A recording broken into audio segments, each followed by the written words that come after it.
He knows he can't go into this, and he's asking the questions.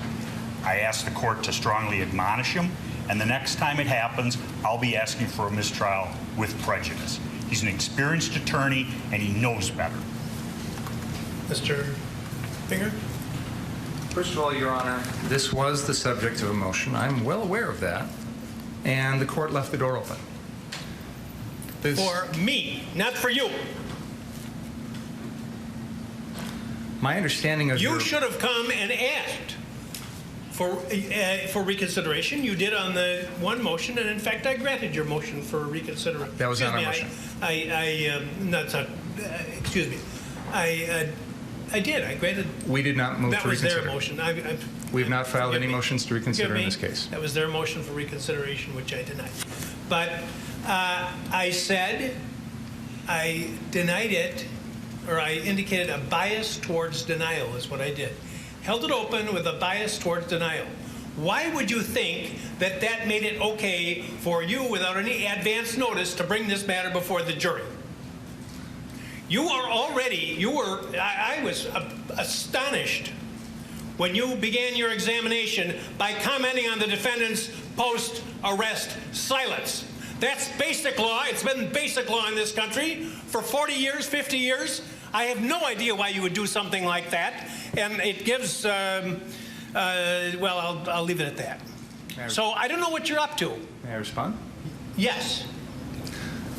We filed another acts motion on this exact issue because, in my mind, and I argued this, it is identical to what was going on the night of August 25th, in the sense that the defendant was using this exact same weapon. He was using it in a manner to try and protect property. No, he wasn't. Your Honor, with all due respect, I'm not going to rehash the motion. That's absolutely untrue. No. Your arguments of record, my comments are of record, and why I ruled as I did is of record. There's nothing that I heard in this trial to suggest anything's changed. Even if you're correct in your assumption that you know more than I did at the time, you should have come to the court and say, I want to go into this. Why you would think that you could go into it without any advance notice to the court, I don't understand that. And as the defense is pointing out, you're an experienced trial lawyer, and this should not have been gone into. Your Honor, there have been things in this case, testimony in this case, that I believe opens the door to this. For example, the defense has introduced evidence that the defendant pointed a gun at a man wearing yellow pants because that person was on a car on the car source lot. Now, there's no justification that I can think of why the defendant would point that gun at someone. The defendant has just testified this morning that he agreed with that person in the yellow pants, that he pointed the gun at him. He said, I was joking when I said that to the guy in the yellow pants, but he said, he's acknowledged that he told the person in the yellow pants, yeah, you're right. I did point a gun at you when you were sitting on a car. He said, I did. That's what he exactly. testified. So he's agreeing. May I finish, please? I'd like to have a chance to make a record, if I could, without being interrupted, if that's okay. He has mentioned that he's acknowledged that he's used this gun to protect property. He's also just acknowledged that he knows he can't do that. I am attempting to impeach him now with the prior August 10th incident, 15 days prior, involving the same gun, where he is threatening to use that gun to protect property. He didn't have the gun with him. Your Honor, he is saying he wished he did so he could shoot people. You know, there's a lot of difference between commenting about something when you haven't got a gun and threatening someone when you do. You know, it's interesting, Your Honor, because the entire defense theory in this case is Joseph Rosenbaum, who was unarmed. I want you to tell me what the defense theory of the case is. May I respond to what you just said, Your Honor? I'd like to respond to what you just said. Slow down, please. I apologize, Madam Court Reporter, but I'd like to try and make a record without anyone interrupting me, if that's okay. I believe that there is a central part of this case that Mr. Rosenbaum is making threats that he has no ability to carry out. So, to your point, Your Honor, you're arguing that this August 10th incident, one aspect of why you don't believe it's relevant is the defendant didn't have the gun with him. This case is about someone who didn't have a weapon, and yet the jury is being told, because of those threats, that means the defendant has to defend himself. So, with all due respect, Your Honor, mere verbal threats have already been shown to this jury and used as a basis for someone's subsequent actions. I am attempting with the defendant to use his mere verbal threat on August 10th, 15 days prior, that he's going to shoot shoplifters with his AR-15 to impeach the defendant in a murder trial. I would ask the court's forbearance to do that. I apologize, Your Honor. You're right. I probably should have brought this to your attention earlier. I may have misunderstood your ruling because I thought your ruling was if the evidence in this case made that more relevant, you would admit it or at least consider it it's an admittance.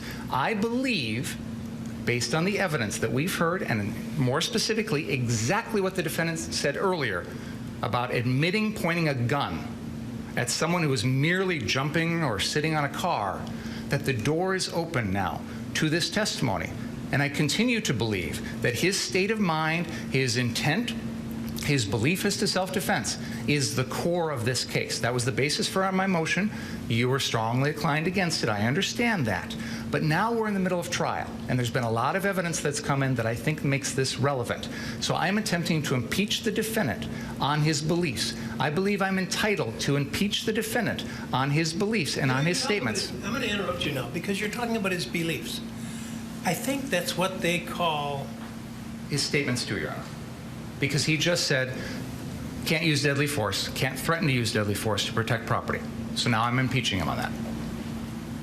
Your Honor, the court has seen no reason to change its ruling. And just so this record is clear, in spite of the lengthy statement by Mr. Binger, before we started today, the court specifically stated in Mr. Binger's presence, there's been nothing to have me change any of my rulings. There have been numerous occasions during this trial where they've opened the door. The one time when they're going into Mr. Rosenbaum's prior, the reason he doesn't like guns, and I said something, I whispered in Mr. Krause's ear, it's because of the prior convictions. Please stop, and he did. He knows if you're going to go into something that's been excluded in a pretrial order, you better ask the court, you better get permission. This is ridiculous. It wasn't excluded, Your Honor. You know why it was excluded in the first place? Because it was propensity evidence. That is exactly what 90404 is designed to prevent. You're talking about his attitudes. His attitude is he wants to shoot people. Now, I've admitted that kind of evidence in other trials when it's been appropriate. I didn't admit it in this case because, to me, what I've heard in this trial, and by the way, Mr. Richards absolutely correctly points out that just hours ago, I said I had heard nothing in this trial to change any of my rulings. So why? Testimony, Your Honor. Pardon me? That was before the defense testimony. Don't get brazen with me. You knew very well. You know very well that an attorney can't go into these types of areas when the judge has already ruled without asking outside the presence of the jury to do so. So don't give me that. That's number one. Number two, this is propensity evidence. I said at the time that I made my ruling, and I'll repeat again now for you, I see no similarity between talking about wishing you had your AR gun, which you don't have, so that you could fire rounds at these thought to be shoplifters, and the incidents in these cases, which are not, there's nothing in your case that suggests the defendant was lying in wait to shoot at somebody or reflecting upon the shooting for a vast amount of time. Every one of the incidents involves matters that involve seconds in time. So I commented at the time, I don't see the similarity, and I don't see the similarity now. If it's not similar, that's the whole rule. Those are all the exceptions to 90404. Check the authorities. Wigmore and evidence. Judge Weinstein, Colonel McCormick. It's the prior act has to bear the signature of the accused, or it has to be so similar as to suggest it's a common plan or something like that. You have an incident where he's making comments about some alleged shoplifters versus crimes that involve instantaneous actions, whether premeditated murder or whether self-defense. That's for the jury to decide. But I don't see the similarity. I said it couldn't come in, and it isn't coming in, no matter what you think. Number two, I have to be concerned that with what Mr. Richards has said about the progress of the trial, and when you were I said you were over the line, close to or over the line on commenting on the defendant's pretrial silence, which is a well-known rule.